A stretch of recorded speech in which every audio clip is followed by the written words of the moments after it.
Welcome back, friends. It's so good to meet with you again. Today I've got an interesting poem for you. It's by William Wordsworth. If you've been studying poetry for very long at all, I think you've run across his name. And for good reason. He's sort of a seminal figure in English poetry and the history of poetry. Very much a wordsmith, groundbreaking for his time. And as you can see, he wrote a good deal. This is actually all of his poems, and it's worth the investment. Every time I read him, it seems like I come away with a new favorite poem of his. This one's a light poem, at least on first reading. Second to third reading, you start to see some deeper currents that run through it. It's really a lot about life, death, fragility, masculinity and femininity, even family ties, and how solemn that can be. Informative, at least in his life. So, slow down a little bit with me. Let's take a deep breath and enjoy the leisure of this beautiful poem. To a Butterfly. Stay near me, do not take thy flight.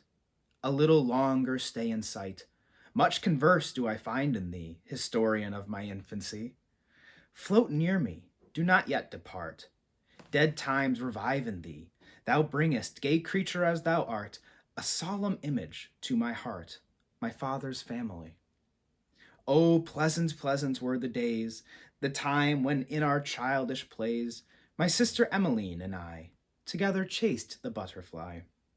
A very hunter did I rush upon the prey, with leaps and springs I followed on, from brake to bush, but she, God love her, feared to brush the dust from off its wings.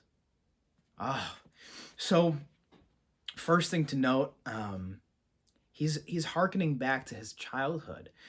This butterfly is not just a butterfly; it's like a teleportation device for him. It's bringing him back to his infancy.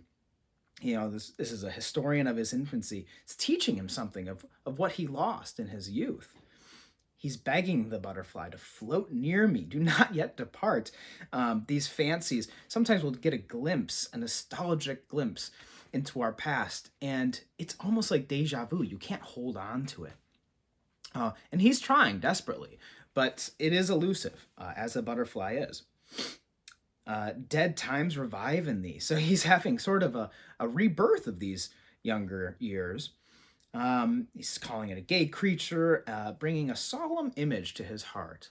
So not just these fancies of youth, but something solid, namely his father's family, which is to say his own family, of course. Pleasant, pleasant were the days, the time when in our childish plays, my sister Emmeline and I together chased the butterfly. Maybe it's just me, but Emmeline needs to make a resurgence. I think we need to have that name floating around more these days. It's lovely. So they're chasing the butterfly, and then this is where you see the dichotomy, masculine, feminine. He's a very hunter. He rushed upon the prey with leaps and springs. This is what boys are meant to do. I mean, this is like the marrow of boyhood, to run around in nature, get yourself into trouble, break things, chase things, practice the art of hunting. I think we've lost touch with that. I think there's a generation of iPad kids that will be utterly disconnected from a poem like this. I hope you're not among that lot, because this was very much my childhood, and it's some of the fondest memories I have are from exact scenes like this. So he's following this butterfly, and then look at Emmeline.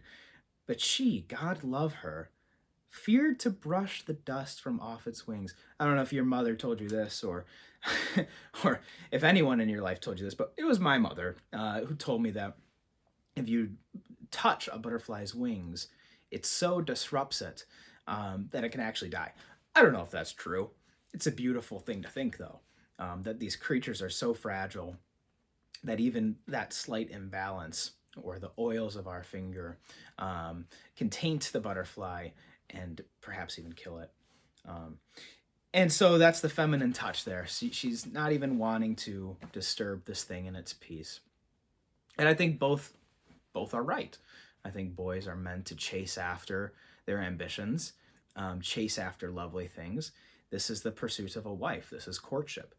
Every man has to, at some point, gird up his loins and go hither and thither, trying to find a woman, chasing beautiful things. It's an art. And then women, I think, know how, first of all, can recognize beauty a little bit quicker, and then can also treat it with greater reverence and gentleness.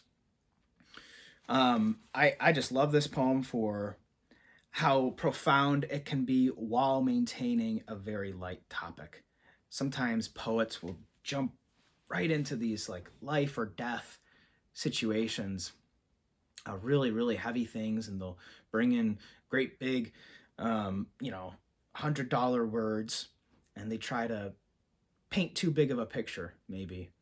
And I think Wordsworth is able to see these larger themes writ small in something like a butterfly. So go chase a butterfly today if you're in someplace warm. If you're like me in Michigan, go dream about butterflies, or perhaps read some Wordsworth. God bless you. Have a great evening.